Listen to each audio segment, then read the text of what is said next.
আসসালামু আলাইকুম। তো এখন সরেজমিনে এই ত্রিভুজটিকে যেভাবে পেয়েছিলাম ওইভাবে ত্রিভুজটা অঙ্কন করতে হবে। প্রথমে লাইন টুল থেকে একটা লাইন এই বরাবর ড্রয়িং করব, আর এর ডিস্টেন্স হবে 140 ফুট। এরপর সার্কেল থেকে সেন্টার রেডিয়াস এটা সিলেক্ট করব। এরপর এখানে হবে 150 ফুট, ইন্টার। আবার সার্কেল থেকে সেন্টার রেডিয়াস এইখানে একটা ক্লিক করতে হবে, আর এর মান হবে 160 foot, inter. Line tool select করব। এই লাইন টুল থেকে এখান থেকে এই বরাবর একটা সিলেক্ট করব, আবার এইখানে একটা সিলেক্ট করব। এই যে সার্কেল দুটি আছে এটা আমার আর প্রয়োজন নাই, সিলেক্ট করে ডিলিট করে দিলাম। এখন আমার ত্রিভুজটি হয়ে গেল। 3 ভাগে বন্টন করতে হবে, একদম মাঝ বরাবর। ত্রিভুজ আকৃতি জমির চারিদিকে 20 ফুটের একটা রাস্তা আছে, এখান থেকেও রাস্তা আছে, এখান থেকেও 20 ফুটের একটা রাস্তা আছে।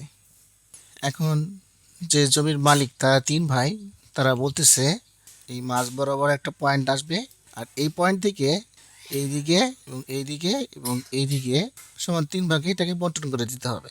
এখন এইখানে কোনো ধরনের হিসাব আমরা করব না, একটা সিম্পল টেকনিক প্রয়োগ করলেই এই ধরনের জমির মালিক যেভাবে বন্টন করে দিতে বলে ঠিক ওইভাবেই বন্টন করে দিতে পারবেন। কারণ ত্রিভুজ আকৃতির জমিকে হিসাব করার কোনো দরকারই পড়ে না। তো এই জিনিসটাই আজকে আপনাদের দেখাবো।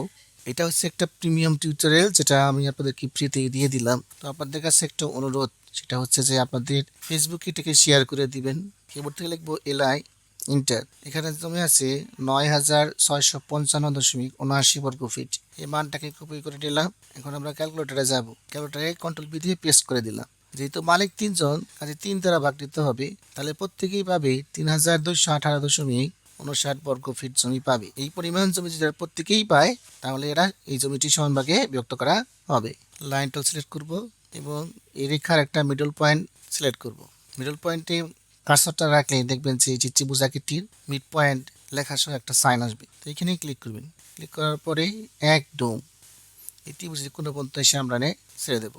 আবার লাইন টুল সিলেক্ট করবেন এবং এই রেখার যে মিড পয়েন্টটা আছে এটা খুঁজবেন। এই যে মিড পয়েন্ট চলে আসছে, এখান থেকে সোজা একদম ওই কোণায় দিয়ে দিব। আবার লাইন টুল সিলেক্ট করব এবং এই রেখার যে মিড পয়েন্টটা আছে এই মিড পয়েন্টটা খুঁজবো। এই যে মিড পয়েন্ট, আমরা মিড পয়েন্টটা খুঁজে পেলাম। এখানটা সিলেক্ট করব। সিলেক্ট করার পর আবার এই ত্রিভুজের কোণা পর্যন্ত আমরা এটাকে নিয়ে আসবো। 3টা পার্টে বিভক্ত করছি।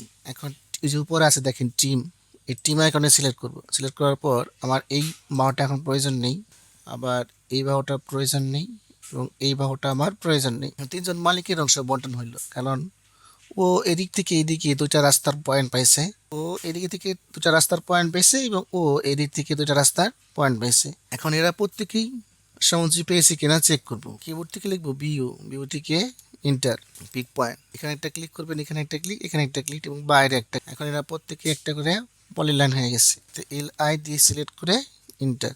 এখানে দেখেন, এখানে আমার বর্গফুট আছে 3218.60 বর্গফুট। এই মানটা যদি প্রত্যেক পলিলাইনের ভিতরে পাই, তাহলে এরা সমান অংশ পেয়েছে। আবার এলআই চেপে এখানে দেখেন লেখা আছে 3218.60 স্কোয়ার ফুট, তাহলে এটাও ঠিক আছে। আবার এই বাহুতে আসবো, এই লাইট শেপ দিয়ে এন্টার। এখানেও 3218.60 স্কোয়ার বর্গ ফুট পেয়ে গেছে।